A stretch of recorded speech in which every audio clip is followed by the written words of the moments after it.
Okay, my experience, my first pregnancy was Billy, my son, and me and my husband tried for many years and struggled to become pregnant.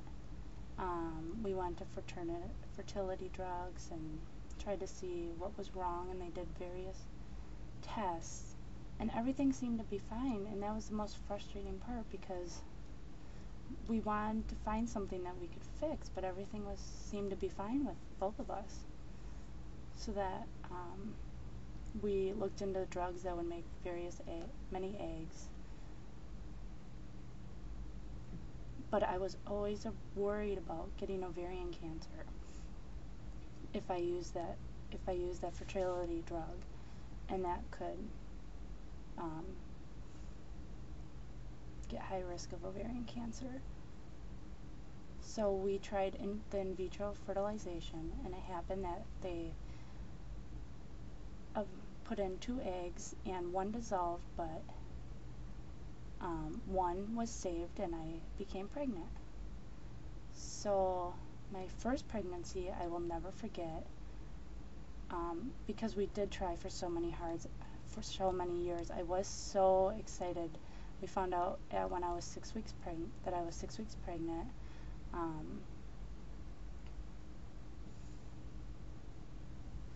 It was probably my best pregnancy because I was so excited and I didn't have any other children to look after, and I could just take care of myself, and my husband would treat me like a queen. It was a wonderful experience. And then something happened.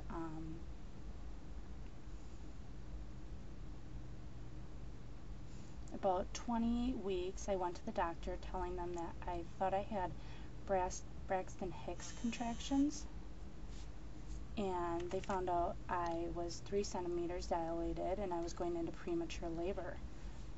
And so the nurse told me, actually the interpreter told me, that I should go home and rest, but I insisted that I had to go back to work because I was working for the state and I had a meeting I had to attend.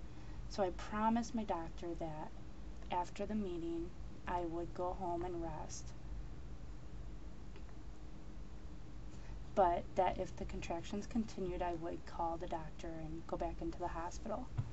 So after my meeting, after I went home, I realized the contractions were still continuing, and I did become paranoid, so I called the doctor and I explained to them about the contractions, and I went back to the hospital, and they decided to put these electrodes on me, and it was the worst experience. It was like a Magnum, some kind of drug that it numbs all the muscles in the body, and it made my vision, I could not see what was happening, and of course I couldn't hear, so I became very angry with the doctor and frustrated, and I asked for them to stop the IV so I could see the interpreter, because the interpreter had to come really close to my face for me to be able to see what was being said. So they stopped the hospital, and I was there for about 2 or 3 days and then decided to go back home and rest.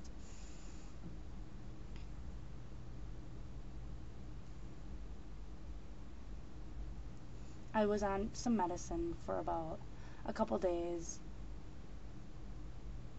until about 38 weeks to stop the contractions, and at 38 weeks I stopped the medication and nothing happened for about a week, and I started becoming frustrated. Oh, is that when you ate the banana in the peanut butter?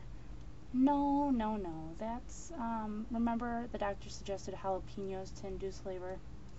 So anyways, the doctor said that he was going to induce me.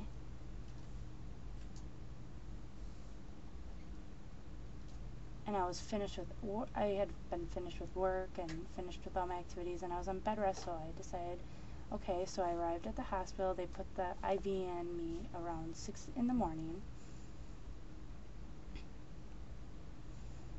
And the doctor then decided to break my water around 7:30 in the morning, and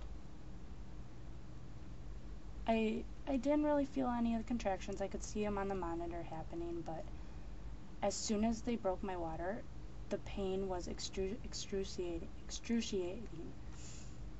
And I asked him why it was in so much pain, and I demanded that I wanted the epidural squeezed into me as fast as they could to sustain the pain. So as soon as the epidural kicked into my body, Billy was born really fast, around 11 in the morning. The doctor was ready around 9:30, but I had to wait a couple hours. But then at 11, Billy was born.